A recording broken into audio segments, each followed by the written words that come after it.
Assalamualaikum warahmatullahi wabarakatuh.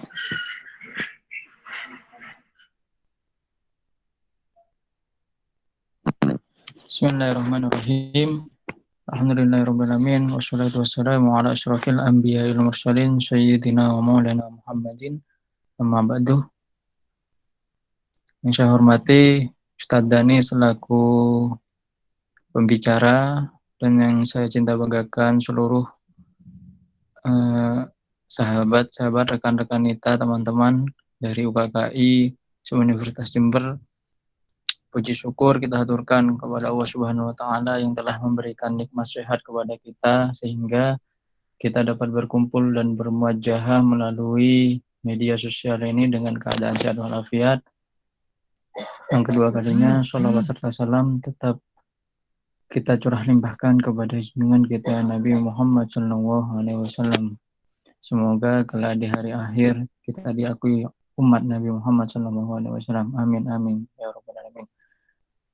Langsung saja biar tidak mengulur waktu, saya selaku moderator akan langsung memasrahkan kepada Ustadz Dani selaku pembicara pada malam hari ini. Waktu dan tempat saya haturkan.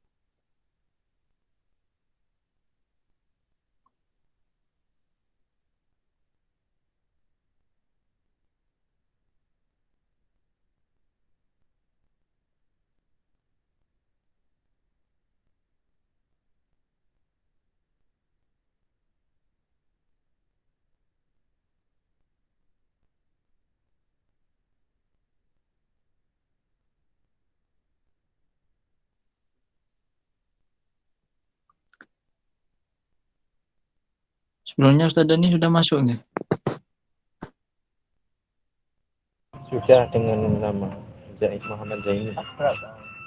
Ini. Monggo Ustadz.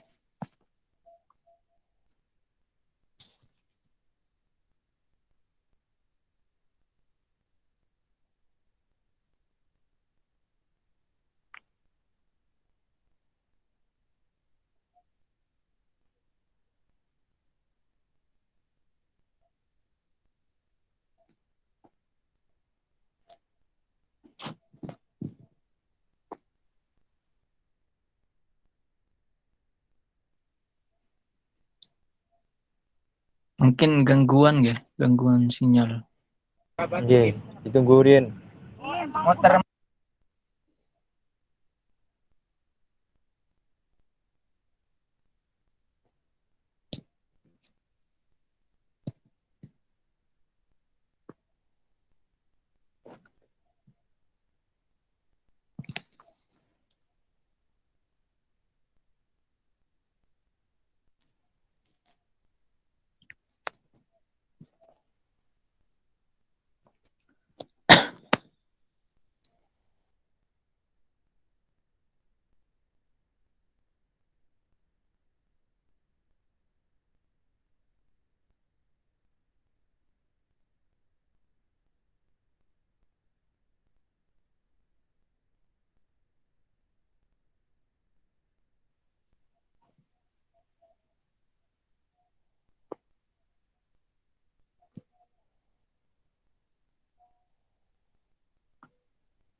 Monggo Ustadz.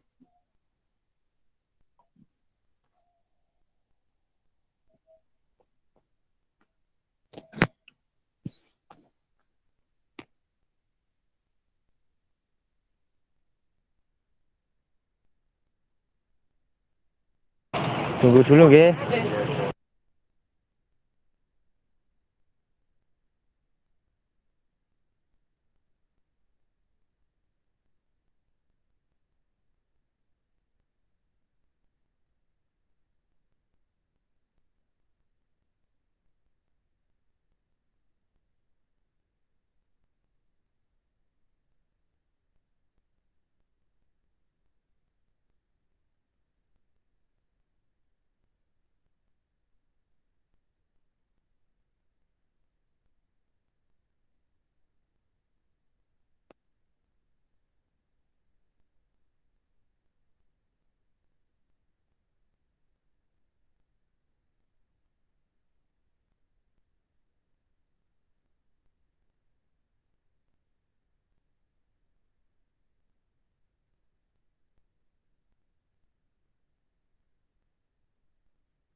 Halo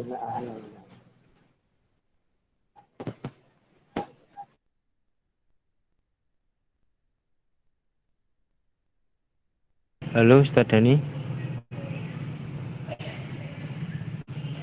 Oh ini pakai akunnya atas nama Siti, monggo Mas Dani.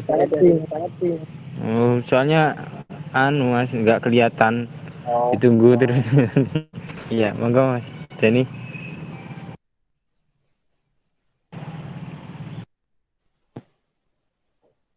Mungkin langsung saja karena tadi sudah dibuka biar lebih efisien waktu. Saya pasrahkan ke Ustadz Dani. Suara saya jelas? Oke, jelas Ustadz. Kesalahan teknis ya. Saya sudah masuk dari jam 7:04. Tidak masalah, yang penting tetap istiqomah meskipun hujan. Bismillahirrahmanirrahim. Assalamualaikum warahmatullahi taala wabarakatuh. Bismillahirrahmanirrahim. Wassalamualaikum ala Rasulillah Sayyidina wa Maulana Muhammad ibn Abdullah, amma ba'du. Yang saya banggakan, yang saya cintai, seluruh mahasiswa yang hadir dan bisa mengikuti kajian pada malam ini, wabil khusus mahasiswa Universitas Jember, Fakultas Hukum. Alhamdulillahirabbil alamin, kita masih istiqomah meskipun dalam keadaan hujan, keadaan apapun kita tetap istiqomah mengikuti kajian-kajian milenial ini. Sangatlah penting untuk diketahui bahwasanya pada malam ini kajiannya tentang al-hurru, ya, yaitu tentang budak. Al-hurru la yadkhulu tahtal yad, bahwasanya budak itu tidak masuk dalam bawahan. Dalam artian apa? Budak itu memang sesuatu yang dimiliki. Ibaratnya seperti barang. Kok kejam sekali, Ustaz? Padahal Islam ada istilah budak. Islam itu kok terkesan tidak memanusiakan manusia. Padahal kalau kita tahu tujuannya hidup, undang-undang dan lain sebagainya, baik pendidikan dari sektor manapun, tujuannya yaitu memanusiakan manusia sebagaimana layaknya.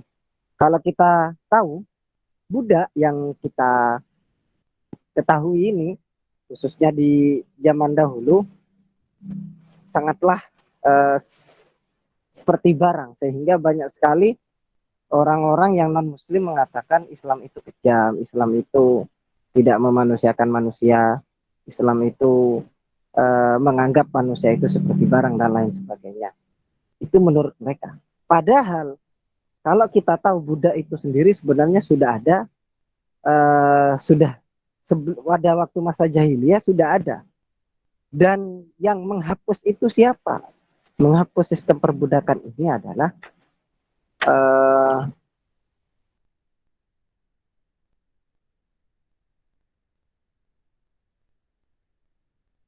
jadi yang menghapus perbudakan itu siapa? Yang menghapus perbudakan ialah Islam, ya. Yang menghapus perbudakan pertama kali ada Islam. Misalnya kalau kita telaah lagi di Afrika yang masih maraknya zaman-zaman budak, baru zamannya Nelson saja yang kemarin ini yang baru meninggal, baru hilang. Karena di sana memang perbudakan terus berlanjut. Oleh karena itu, Islam inilah hadir sebagai wadahnya seluruh golongan dan juga yang pertama kali memerdekakan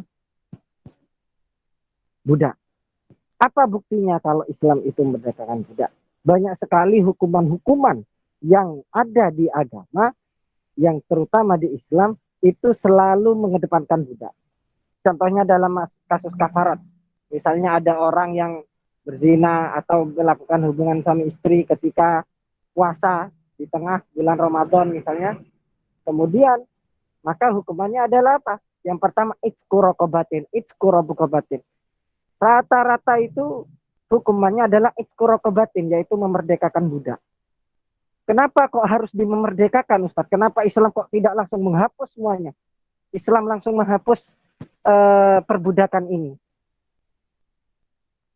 Tidak lantas seperti itu, karena nanti ketika Islam langsung menghapus secara seketika, maka otomatis ini akan menyakiti dan merugikan ke berbagai pihak.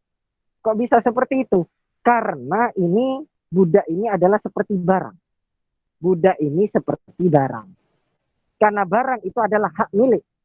Hak milik itu ada harganya. Semisal itu budaknya itu sangat luar biasa, misalnya kan dulu itu sistem biasa pesan per budak. Ustadz, saya pesan budak yang tinggi, putih, rambutnya panjang, tubuhnya seperti ini dan lain sebagainya, hidungnya mancung. Wah, ini bisa sampai 100 juta, 150 juta. Ya, harganya mobil. Oleh karena itu, karena ini sistemnya seperti barang, ada yang memiliki. Jadi tidak lantas Islam itu langsung menghapus semuanya. Tidak lantas menghapus semuanya, tapi ada tahapan-tahapannya, yaitu dengan cara memerdekakan.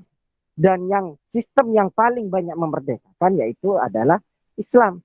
Kenapa kok seperti itu? Terlihat dari banyak hukuman-hukuman yang ada, selalu yang ditekankan itu adalah itsku rokobatin, memerdekakan budak, memerdekakan budak.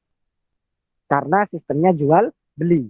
Karena kalau tidak seperti itu, maka nanti pihak yang memiliki budak yang sudah beli mahal-mahal akan merasa rugi, apalagi kalau budaknya istimewa sampai 200 juta misalnya kalau dirupiahkan. Maka nanti orang tersebut akan malah membenci Islam, bukan malah masuk Islam seperti itu, karena merasa rugi. Oleh karena itu, karena ini juga statusnya sebagai barang, layat hulu tahtal yad, tidak termasuk di bawah tangan. Maksudnya tidak terkena hukuman. Semisal apa? Ada seseorang ada seseorang, kan orang itu ada dua, ada yang merdeka hur, yang biasa disebut hur, ada budak yang disebut abdun. Budak ini kalau semisal nanti melakukan zina dengan seseorang, maka nanti seseorang ini akan terkena, si laki-laki ini, yang perempuan ini misalnya yang jadi budak, maka yang laki-laki ini harus membayar mahar ke majikannya. Kenapa? Karena budak ini adalah milik majikannya. Inilah maksud kaidah tersebut.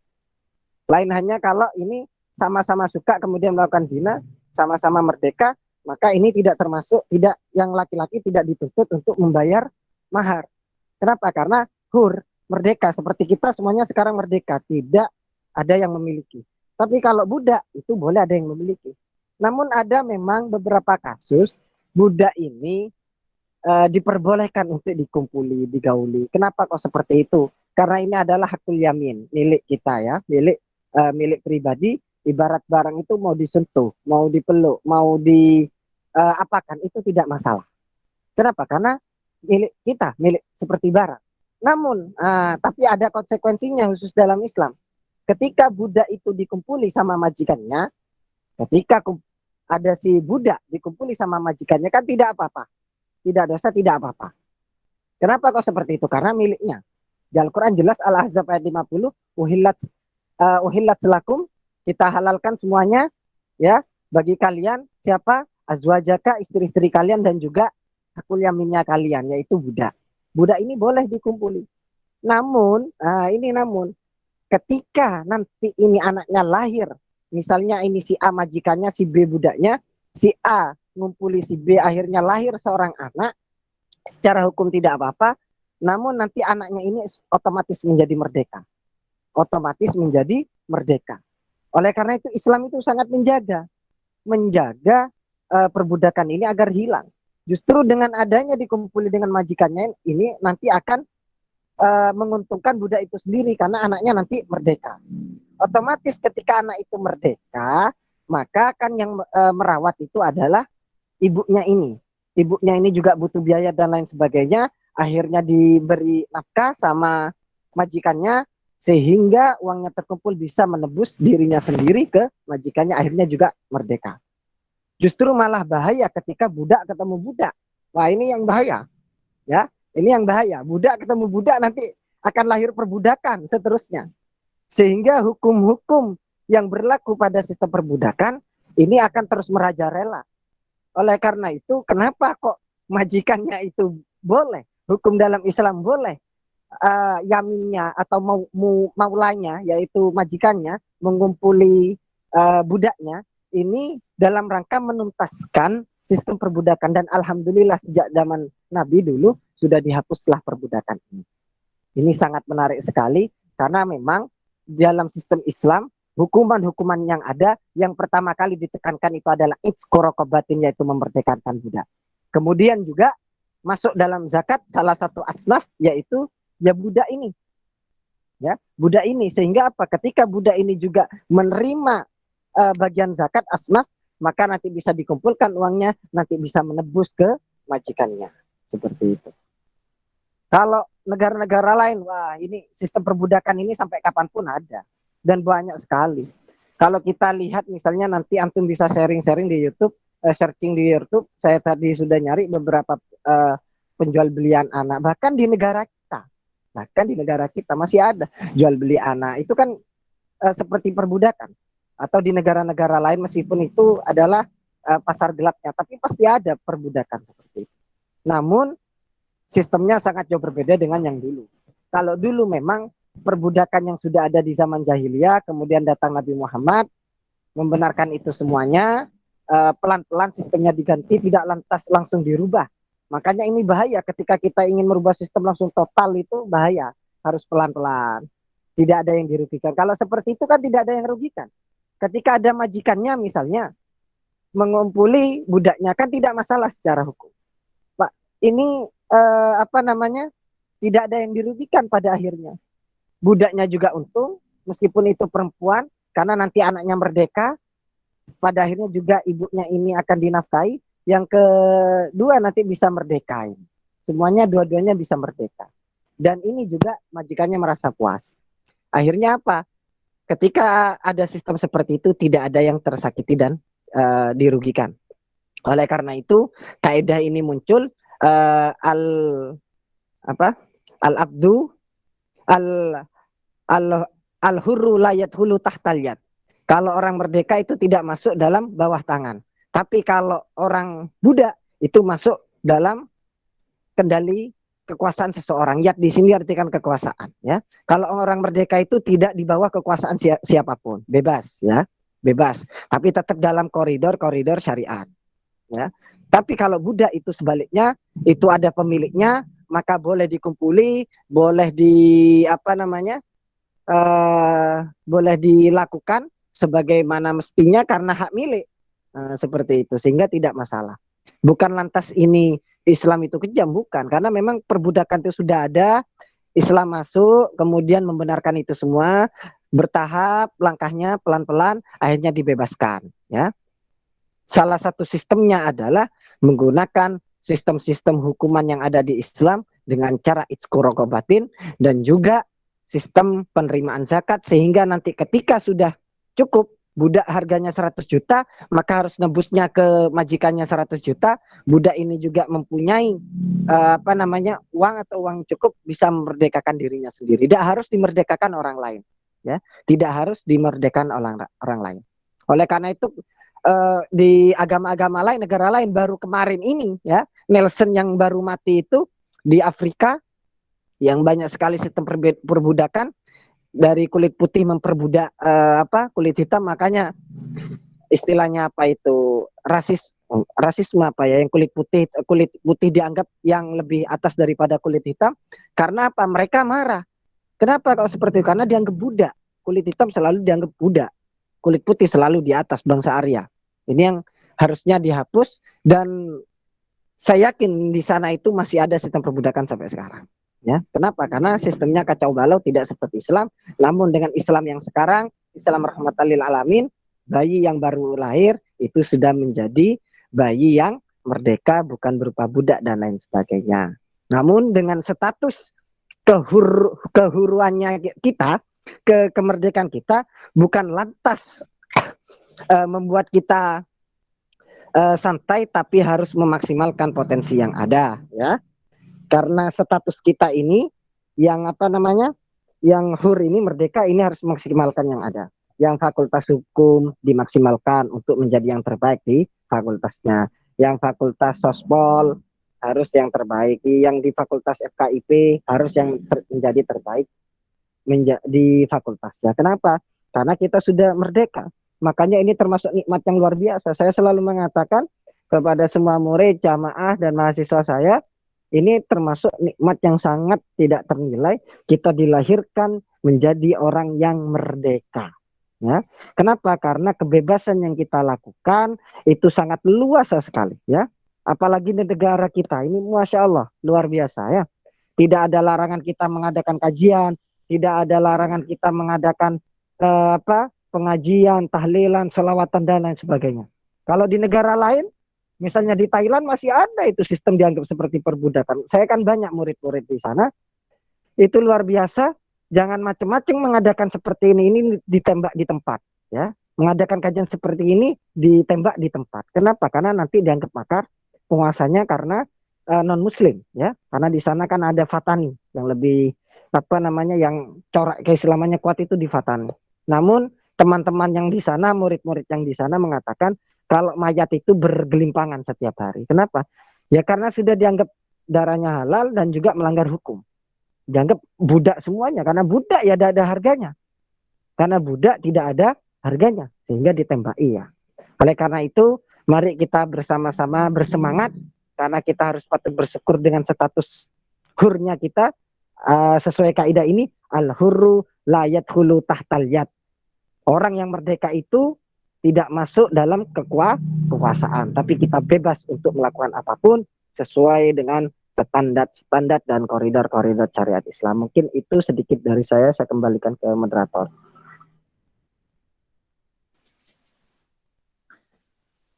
Oke, terima kasih Ustadz Dani atas penjelasannya. Semoga jelas bagi kita semua. Mungkin dari teman-teman ada yang mau bertanya terkait pembahasan pada malam hari ini terkait tentang budak. Dipersilahkan, monggo. 3 pertanyaan.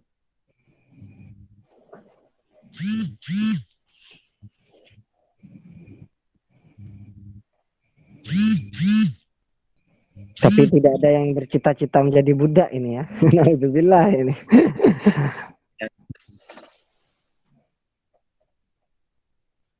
Kalau kalian nanti searching bisa kok ya, mencari akses untuk menjual beli budak itu masih ada ya.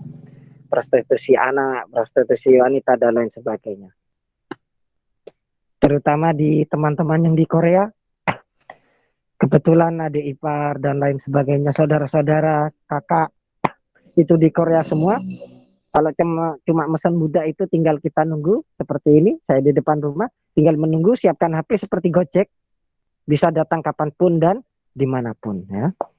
Kenapa? Karena sudah seperti budak di sana. Saya tahu istilahnya apa gitu, istilah Koreanya. Namun Korea ini, K-pop dan lain sebagainya, drakor ini menjadi idolanya semua rata-rata mahasiswi. Nah ini justru malah jadi idolanya K-pop, dan padahal ini adalah farming agar kita itu cara berpikirnya seperti mereka ya. Mereka itu menggunakan cyber war, menggunakan cyber dalam mempengaruhi ideologi, karena ideologi inilah.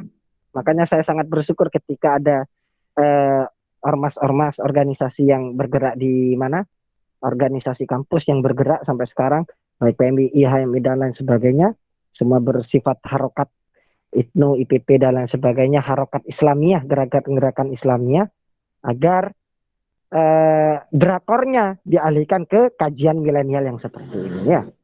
Gitu.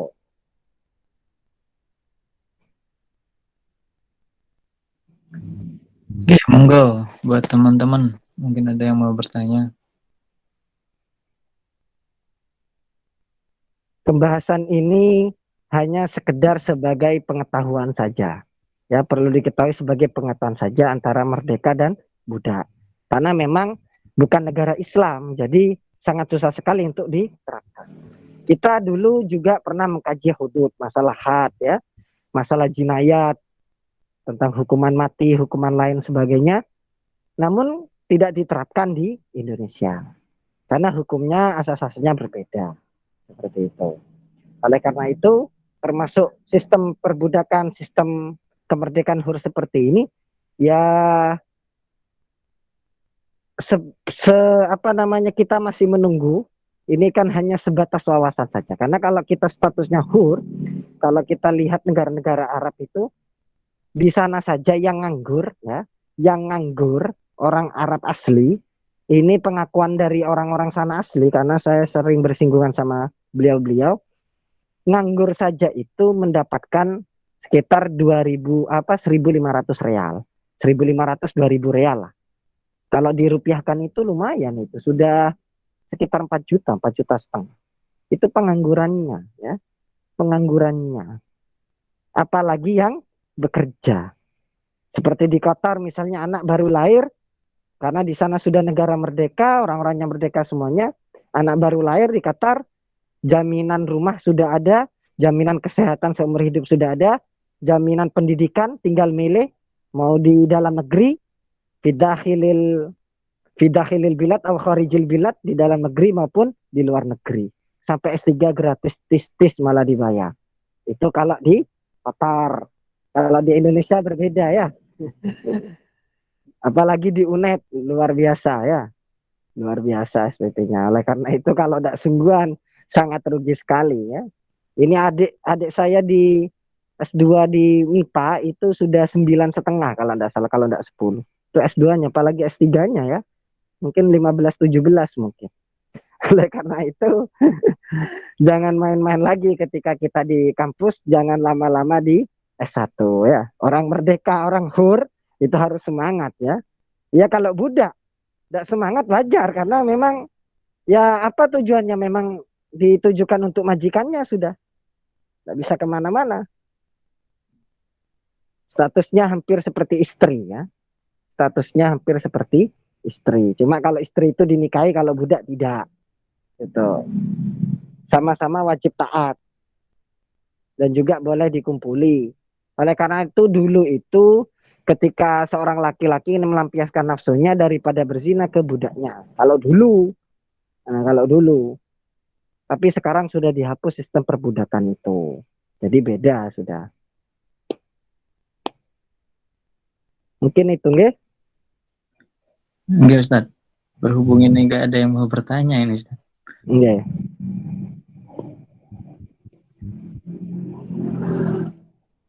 Mungkin kalau emang dari teman-teman gak ada yang bertanya, bisa dicukupkan dan langsung menyampaikan Ustaz Dani. Nggih. Kita tutup dengan doa ya. Kita berdoa mudah-mudahan terus istiqomah, terus eksis dalam kajian ini. Karena yang dilihat itu bukan hasilnya, tapi prosesnya. Kita mampu enggak dengan proses ini. Semakin kita tangkas dan kuat dalam menghadapi proses ini, maka dipastikan nanti hasilnya akan sangat luar biasa.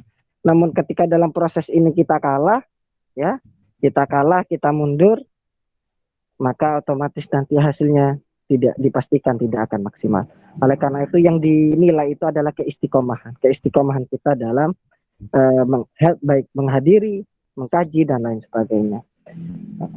Saya doakan mudah-mudahan yang istiqomah ya, diberi kemudahan, kelancaran, kesuksesan oleh Allah Subhanahu wa taala. Dan kita juga mudah-mudahan COVID-19 ini segera diangkat oleh Allah. Bismillahirrahmanirrahim. Hamdan syakirin, hamdan naimin, hamdan yafina mahaika famazidah. Ya Rabbana lakal hamdu kama yanbaghi li jalali wajhika wa azimi sultani. Allahumma inna nas'aluka salamatan fid dini wad dunya wal akhirah, wa afiatan fil jasadi wa sihatan fil badani, wa ziyadatan fil ilmi, barakatan fil rizqi, wa taubatan qabla al maut, wa rahmatan bil maut, wa maghfiratan ba'dal maut. Allahumma hawwin alaina fi sakaratil maut wa najatan minan nar wal afa indal hisab.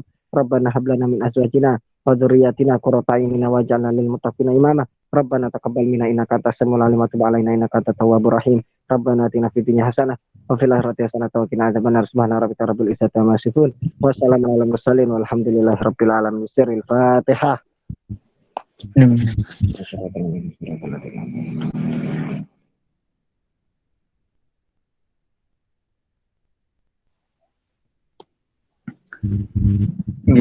kasih kami sampaikan kepada Ustaz Dani. Semoga apa yang menjadi pembahasan kali ini menjadi ilmu yang barokah dunia dan akhirat.